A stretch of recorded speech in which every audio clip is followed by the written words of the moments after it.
Welcome to I dream media. So జనరల్‌గా ఏంటంటే కొన్ని రకాల వంటలు వాటిని చూస్తే నిజంగానే తినాలంటే భయమేస్తూ ఉంటుంది. చాలామంది వాటిని తింటూ చాలా క్రేజీ వీడియోస్ చేస్తూ ఉంటారు. దానిలో ఒకటేంటంటే ఆమ్లెటే కానీ అసలు కుక్ అవ్వదు. మళ్ళీ దాన్ని కట్ చేస్తే ఎగ్ అంతా బయటకొస్తూ ఉంటుంది. దాన్ని Sunny side up egg, uncooked egg ఇలా చెప్తూ ఉంటారంట. మరి అలాంటివి తీసుకోవడం మంచిదేనా? అసలు దీని గురించి డాక్టర్స్ ఏం చెప్తున్నారు? వివరాలు తెలుసుకుందాం. మనతో పాటు ప్రముఖ క్లినికల్ డైటీషియన్ డాక్టర్ శ్రీలత గారు ఉన్నారు. మ్యామ్ నమస్తే. నమస్తే అండి. అంటే వైరల్ వీడియోస్ చూస్తే భలే అనిపిస్తది. మనం కూడా ట్రై చేయొచ్చా అనుకుంటాం గానీ, అంత ధైర్యం చేయలేకపోతాము. జనరల్‌గా పచ్చి కోడిగుడ్డు కూడా చాలా మంది తీసుకుంటూ ఉంటారు కదా మ్యామ్. తాగుతూ హ్మ్. ఉంటారు. బలం హ్మ్. వస్తదని చెప్తూ ఉంటారు. అవునా? కరెక్టే అండి. కరెక్టే. పచ్చి కోడిగుడ్డులో బలం ఎక్కువగా ఉంటుంది అంటారు. హ్మ్. ఇప్పుడు మనం చూసే ఈ వీడియోస్‌లో ఎగ్ ఉంటది. ఆమ్లెట్ కోసం వేస్తారు. కానీ వెంటనే తీసేస్తారు. దాన్ని కట్ చేస్తే మళ్ళీ అంతా బయటకొస్తూ ఉంటుంది. అసలేంటది? సో, దీన్ని మీరన్నట్టుగా సన్నీ సైడ్ అప్ ఎగ్ అంటారు. హ్మ్. సో, మరి మీరు చెప్పింది వేరే. నాకు తెలీదసలు అట్లా అంటారని. ఆ! సో, ఈ ఇదేంటంటే వీళ్ళు అంతా ఈ కొరియన్స్, జాపనీస్ ఎక్కువగా వాడుతూ ఉంటారు. హ్మ్. మన ట్రెడిషన్‌లో అయితే కోడిగుడ్డు ఉడికించుకొని తింటారు. హ్మ్. లేదా దాన్ని అట్టు వేయడం కానీ, హ్మ్. లేకపోతే దాన్ని ఉల్లిపాయల కూరలో కానీ, టొమాటో కూరలో, పాలకూరలో హ్మ్. లేదా గోబీ, కాలీఫ్లవర్‌లో ఎందులోనో వేస్తారు. ఆర్ మసాలా కర్రీస్ చేస్తూ ఉంటారు. అది మన ట్రెడిషన్. సో, మనకి ఇండియాలో చూడడం ఏంటంటే కుస్తీ ఆడేవాళ్ళు కానీ, లేకపోతే ఇంకా ఎటువంటి కట్టెసాము ఇలా చేసేవాళ్ళు హ్మ్. పూర్వంలో వాళ్ళు నాటుకోడి గుడ్లని హ్మ్. అలా పగులుగొట్టుకొని నోట్లో వేసేసుకొని అంటే మింగేసేదనమాట. బాగా ఫిజికల్ యాక్టివిటీ ఉన్నవాళ్ళు. హా! వాళ్ళకి ప్రోటీన్ రిక్వైర్మెంట్ ఎక్కువగా ఉంటుంది. Hmm. And they are very strong. Hmm. చాలా వాళ్ళు వెల్ బిల్ట్ ఫిట్ ఉంటారు హ్మ్. కాబట్టి, వాళ్ళకి ఆ న్యూట్రిషన్ మీట్ అవ్వడానికి. హ్మ్. వాళ్ళ ఇంటెన్షన్ ఏంటంటే cooking will have certain losses of nutrients. హ్మ్. మనం ఏమైనా కుక్ చేసినప్పుడు ఆ ప్రోటీన్ తగ్గుతుందేమో అన్నట్టుగా. సో, ఎక్కువగా ప్రోటీన్ రావాలి అనేసి వాళ్ళు ఆ రా ఎగ్స్ 4-5 తాగేసి, వాళ్ళు 1 లీటర్ పాలు తాగడం కానీ ఇలా చేసేవాళ్ళనమాట. సో, ఆ కోడిగుడ్డు అనేది ఎంత సేఫ్. అప్పుడు వాళ్ళు కోళ్ళు అలా ఫ్రెష్‌గా పెట్టగానే వాళ్ళు తీసి దాన్ని కడిగేసి నోట్లో వేసేసుకునేవారు. వాళ్ళ చెప్పడం ఏంటంటే, ఆ కోడి గుడ్డు పెట్టినప్పుడు ఆ వేడి టెంపరేచర్ తగ్గకముందే వేడి వేడిగా వేసేసుకునేది. హ్మ్. వెన్ ద హెన్ లేస్ కోడి గుడ్డు పెట్టినప్పుడు అది చాలా వేడిగా ఉంటుంది. Because of the temperature of the hen. So, అలాంటిది వాళ్ళు ఫ్రెష్‌గా నోట్లో వేసేసుకుంటారు. సో, బాక్టీరియల్ కంటామినేషన్ ఉండదు. ఇప్పుడు ఏంటంటే, ఈ ఫారిన్‌లో చూసినప్పటి నుంచి మన ఇండియన్స్ కూడా అలా చేస్తాం అనుకుంటారు. సో, మనకిక్కడ ఏమవుతుందంటే, పౌల్ట్రీ ఫార్మ్‌లో పౌల్ట్రీ ఎగ్స్ దాన్ని ట్రే చేసి, వాటిని ఒక ప్లేస్ నుంచి స్టోరేజ్ నుంచి డిస్ట్రిబ్యూషన్ చేస్తారు. హోల్‌సేలర్స్ దగ్గరుంటుంది. రీటైలర్స్ దగ్గరికెళ్తుంది.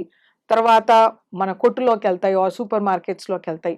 మళ్ళీ మన ఇంటికొస్తుంది. సో, ఈ ప్రాసెస్ అనేది లాంగ్ టైమ్ ఆఫ్ డ్యూరేషన్. హ్మ్. అండ్ ఆ కోడి గుడ్డు కూడా దాని మలద్వారం నుండి వస్తుంది. సో, దానికి ఫీకల్ కంటామినేషన్ ఉంటుంది. హ్మ్. చాలా సార్లు చూసుంటారు నాన్ వెజిటేరియన్స్‌కి అవును. తెలుస్తుంది. హ్మ్. దాని పైన అంతా ఫీసెస్ ఉంటూ హ్మ్. ఉంటుందన్నమాట. కోడి షిట్.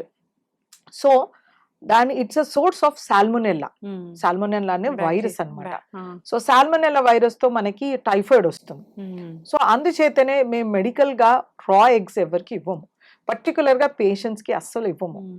ఒకవేళ వాళ్ళకి ఏవైనా ఎగ్ లాంటివి ఇవ్వాలి, సాఫ్ట్‌గా ఇవ్వాలి అంటే కూడా ఒక వాటర్ బాత్‌లో హాట్ మిల్క్ ఆర్ వాటర్ వేసేసి, దాన్ని విప్ చేసి, స్మూత్‌గా చేసి, ఆ టెంపరేచర్ రీచ్ అయ్యేంత వరకు ఉంచి, ఆ బాక్టీరియా ఉండకుండా అలాంటి రెసిపీస్ ఇస్తాం. హ్మ్. ఆర్ సాఫ్ట్ బాయిల్డ్ ఎగ్ కానీ, ఆమ్లెట్స్, బుర్జీస్ అలా ఇస్తామనమాట. సో, ఈ సాల్మొనెల్లా టైఫీ అనేది చాలా డ్రెడ్‌ఫుల్ అనమాట. హ్మ్. వాళ్ళకి హై గ్రేడ్ టెంపరేచర్స్ రావడము, లూజ్ స్టూల్స్, వామిటింగ్ రావడము. సో, దాంతో పాటు రకరకాల ఆర్గన్స్ ఎఫెక్ట్ అయ్యే ఛాన్సెస్ కూడా ఉంటాయి కొంతమందిలో. అక్యూట్ కిడ్నీ ఇంజ్యూరీ అలా అవ్వడం. హ్మ్. సో, మేము మాత్రం ఇలా రా ఎగ్స్ ఎంటర్‌టైన్ చెయ్యమనమాట. హ్మ్. సో, కొన్ని రిస్క్ గ్రూప్స్ ఉంటాయి. లెట్స్ సే పీడియాట్రిక్ పాపులేషన్ చిన్న పిల్లలు, అలాగే మన జీరియాట్రిక్స్ 60 ఇయర్స్ అబోవ్ వాళ్ళు, ప్రెగ్నెంట్ మదర్స్, లాక్టేటింగ్ మదర్స్ వీళ్ళ ఇమ్యూన్ సిస్టమ్ తక్కువగా ఉంటుంది. సో, వీళ్ళకి ఖచ్చితంగా ఇలాంటి రా ఎగ్స్ ఇవ్వకూడదు. హ్మ్. ఆర్ మనలాంటి వాళ్ళు కూడా ఇప్పుడు నేను చెప్పినట్టుగా ఫ్రమ్ ఫార్మ్ ఆ పౌల్ట్రీ ఫార్మ్‌లో నుండి మన ప్లేట్‌లోకి వచ్చేంత వరకు it takes 7 days or 10 days. దానిపైన ఎగ్ షెల్కి రంధ్రాలు ఉంటాయి అనమాట, దే హావ్ పోర్స్. మీరు ఇప్పుడు చూస్తే కనుక ఎగ్ బాయిల్ చేసినప్పుడు మనం దాని షెల్ ఓపెన్ చేస్తే దాంట్లో వాటర్ వచ్చేస్తుంది. So that is the water which is coming from out side. So ఈ బ్యాక్టీరియా కూడా దాని లోపలికి సీప్ ఇన్ అవుతుంది. అండ్ మోర్ ఓవర్ మీరు ఒక 1 వీక్ or 15 days తర్వాత ఎగ్ బాయిల్ చేస్తే ఆ పసుపచ్చది ఏదైతే ఉంటుందో చందమామ అంటారు యోక్, అది గ్రే కలర్లో అయిపోతుంది. ఫ్రెష్ అయితే మనకు ఎల్లో కలర్లో ఉంటుంది. ఇఫ్ యూ హ్యావ్ నోటెస్ట్ అందులో కొంచెం ఫిషీ ఆర్డర్ ఉంటుంది.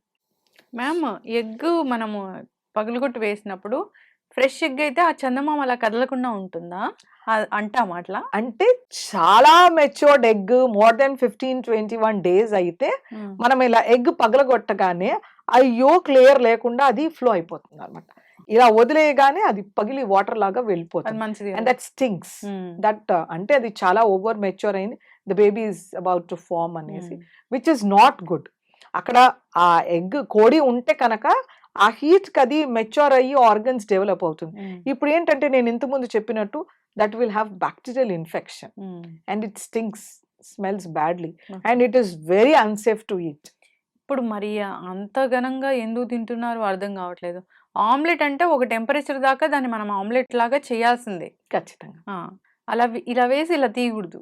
తీసి అంటే మళ్ళీ ఆ చందమామ బయటికి వచ్చినప్పుడు మళ్ళీ దాన్ని తినడం అంటే వాళ్ళకి అదొక ఎగ్జైటింగ్ గా ఉంది, అది అలా రాగా తినడము. ఏంటంటే ఇప్పుడు నేను చెప్పినట్టు సౌత్ కొరియన్స్ ని, జాపనీస్, చైనీస్ ని చూసి వీళ్ళు ఇమిటేట్ చేస్తున్నారు. బట్ మన ట్రెడిషన్ లో నేను ఇప్పుడు చెప్పినట్టు మనకి కొన్ని పాస్చరైజ్డ్ ఎగ్స్ అని ఉంటాయి. సో సర్టన్ టెంపరేచర్ లో వాటిని ప్రిజర్వ్ చేస్తారనమాట. వాటికి ఒకలాంటి కోటింగ్ ఇస్తూ ఉంటారు. సో వాటిలో ఏంటంటే ఆ అవుటర్ లేయర్ పైన బ్యాక్టీరియా ఉండకపోవచ్చు. So they can be safe, but still I don't recommend. Can be safe, I cannot say, because మన ఇమ్యూన్ సిస్టమ్ ఎలా ఉంటుందో మనకే తెలుసు. ఇప్పుడు ఒక 10 members ఉన్నారు, బయట పానీపూరి తినేసి వస్తారు, అందులో ఒక 1 member కి vomitings, loose stool, stomach pain ఉండొచ్చు. ఒకరు 10 ప్లేట్లు 5 ప్లేట్లు తిన్నా ఏం కాదు, it is their immune system. So అలా సెన్సిటివ్ ఉన్న వాళ్ళకి ఎనీథింగ్ కెన్ హ్యాపెన్. చక్కటి ఇన్ఫర్మేషన్ మ్యామ్. ఇప్పుడు ఎగ్లో ఉన్న పోషకాలన్నీ అందాలంటే మనము ఎగ్ బాయిల్ చేసి తినాలా? బెస్ట్ అయితే బాయిలింగ్ అంటారు. So maximum nutrients are preserved in boiling. Omelette అయితే కొంచెం తగ్గుతాయి. ఆమ్లెట్ అనేది మనము ఇప్పుడు ఫ్రైయింగ్ ప్యాన్ తీసుకుంటాం పెన్నము, సో దాన్ని చాలా హీట్ చేస్తాం. చాలా హీట్ చేసినప్పుడు ప్రోటీన్ డీనాచురేషన్ అవుతుంది అనమాట. To some extent 10 to 15% denaturation అవుతుంది. And more so you require 2 teaspoons of oil. మనకైతే చాలా 1 tablespoon కూడా వేసేస్తారు oil.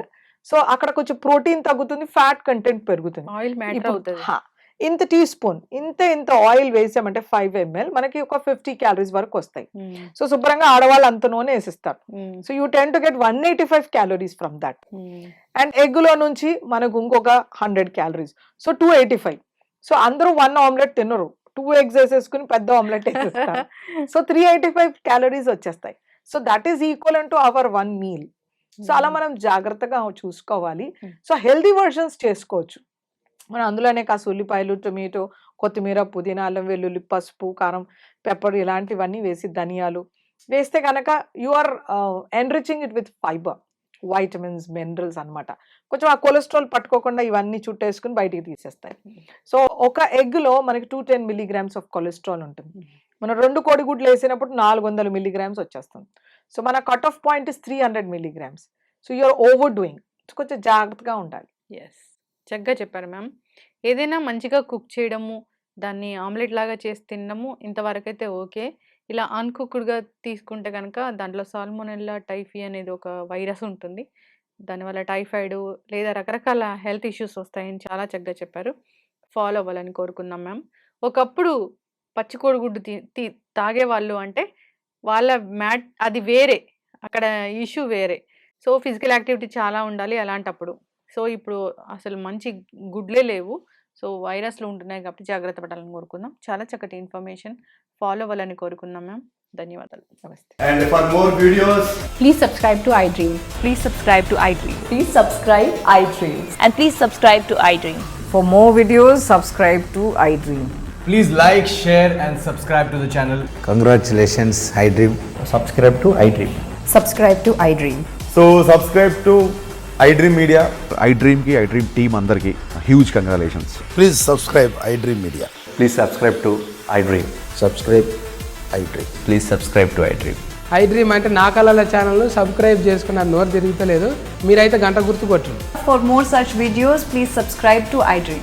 Subscribe to iDream. Please subscribe to iDream. Please subscribe iDream Media. Please do subscribe to iDream. Please subscribe to iDream Media. For best entertainment and information, please subscribe iDream. And don't forget to subscribe to iDream.